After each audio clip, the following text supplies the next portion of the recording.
Welcome back everyone, my name is Govind and we are continuing with technical analysis series. और आज हम बात करने वाले हैं एक different type of support and resistance के बारे में। We will talk about the trend lines कि ट्रेंड लाइंस होते क्या है, how we can draw the trend lines, और ये ट्रेंड लाइन जो होता है वो सपोर्ट एंड रेजिस्टेंस लेवल से कैसे डिफरेंट होता है। तो जब भी हम बोलते हैं ना ट्रेंड इज़ योर फ्रेंड, इसका मतलब क्या होता है कि जब भी अगर आप ट्रेंड को आइडेंटिफाई कर पाते हो और ट्रेंड को अगर आप कैप्चर कर पाते हो ना, then you will make huge amount of money. Because क्या होता है कि मार्केट जो होता है ओनली 20-30% जो होता है वो ट्रेंडिंग होता है, वेयर एज 70-80% टाइम्स जो मार्केट होता है वो रेंज बाउंड होता है। दैट मीन्स मार्केट जो है वो कहीं जाता नहीं है, एक ही लेवल पर कंसोलिडेट करता रहता है। तो जब वो ट्रेंड आता है तो उस ट्रेंड में बहुत एक सिग्निफिकेंट मूव होता है, और अगर आप उसको कैप्चर कर पाते हो तो आप अच्छा पैसा बना सकते हो। And that is why it is called trend is your friend. और ट्रेंड को समझने के लिए हम बहुत सारे टूल्स यूज करते हैं, एंड ट्रेंड को आइडेंटिफाई करने के लिए हम बहुत सारी एनालिसिस करते हैं, बहुत सारे इंडिकेटर्स यूज करते हैं। उसमें से एक है trend line, and trend line को भी हम ट्रेंड को आइडेंटिफाई करने के लिए यूज करते हैं।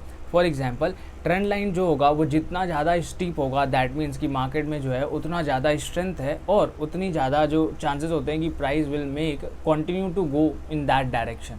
वेयर एज जो ट्रेंड लाइन जितना ज़्यादा फ्लैट होते जाता है उतना ज़्यादा मोमेंटम लॉस होता जाता है मार्केट में, और देयर इज़ पॉसिबल करेक्शन और माइट बी रिवर्सल। तो जो ट्रेंड लाइन होता है ना वो हमें dynamic support and resistance level देता है, और बेसिकली ये हमें बताता है कि मार्केट जो है वो ट्रेंडिंग है, अपसाइड, डाउनसाइड या फिर रेंज बाउंड मार्केट है।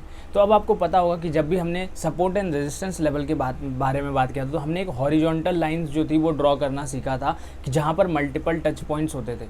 सो वो क्या दर्शाता था, वो ये दर्शाता था कि कौन सा ऐसा लेवल है, प्राइस है, जहाँ पर मार्केट जो है वो मल्टीपल टाइम्स होल्ड कर रहा है या फिर वहाँ से रिजेक्शन शो कर रहा है।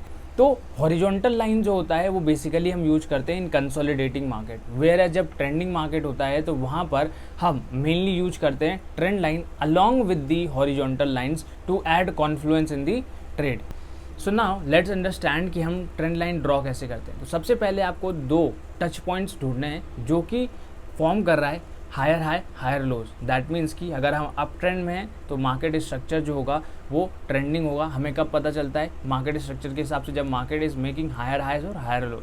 तो हम क्या करते हैं, दो ऐसे पॉइंट्स को कवर करने की कोशिश करते हैं। जब मार्केट अप साइड होता है तो हम क्या करते हैं, दो लोअर पॉइंट्स को कनेक्ट करने की कोशिश करते हैं, जैसे कि फॉर एग्जाम्पल ये एंड देन ये सेकंड पॉइंट। अब यहाँ पर हमने दो पॉइंट टच किया है, तो थर्ड पॉइंट जो ट्रेंड लाइन का जाएगा ना, तो वहाँ पर पॉसिबल है कि ये जो प्राइस है दोबारा उसको टच करने के लिए आएगा, और जैसे कि यहाँ पर आप ये देख सकते हो। एंड फोर्थ पॉइंट अगेन यहाँ पर प्राइस जो था वो उसको टच करने के लिए आया। So it act as a dynamic support and resistance level along with आपको ये ट्रेंडिंग मार्केट के बारे में भी बताता है। जैसे जैसे मार्केट में नई फर्दर डेवलपमेंट्स होती रहती हैं, दैट मीन्स जो नई प्राइस डिस्कवरी होती रहती है, तो उसके अकॉर्डिंगली आपको जो है अपना ट्रेंड लाइन भी एडजस्ट करना पड़ता है। अब यहाँ पर ट्रेंड लाइन ने इसको ब्रेक कर दिया, दैट मीन्स अब ये ट्रेंड लाइन जो है वो उतना ज़्यादा यूजफुल नहीं है। तो अब आपको क्या करना पड़ेगा, अब आपको नया ट्रेंड लाइन जो है वो ड्रॉ करना पड़ेगा। अभी देखो, अगर हम यहाँ पर नया ट्रेंड लाइन ड्रॉ करते हैं तो एक पॉइंट हमारा ये हो गया, and second point is this, ठीक है, और थर्ड पॉइंट दिस। अब आपको ये भी समझना है कि आपको ज़बरदस्ती ट्रेंड लाइन को है वो ड्रॉ नहीं करना है। If price is showing touch points और वहाँ पर आपको दिख रहा है कि वहाँ पर एक अच्छा ट्रेंड लाइन बन रहा है, then that means that is the real trend line. आपको खुद को उसको ज़्यादा एडजस्ट नहीं करना है, because technical analysis is subjective.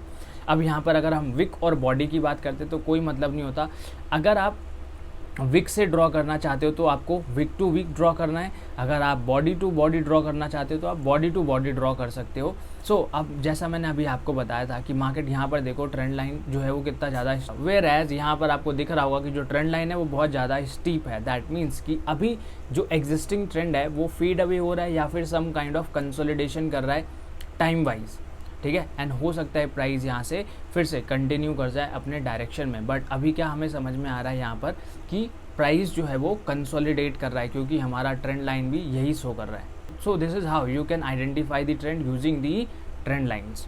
अब ट्रेंड लाइन को हम यूज कैसे करते हैं, तो ट्रेंड लाइन जैसे मैंने सपोर्ट एंड रेजिस्टेंस के लिए स्ट्रैटेजी बताई थी, using the moving average same kind of setup जो होता है हम ट्रेंड लाइन में भी यूज करते हैं और ट्रेंड लाइन को as a confluence factor use करते हैं।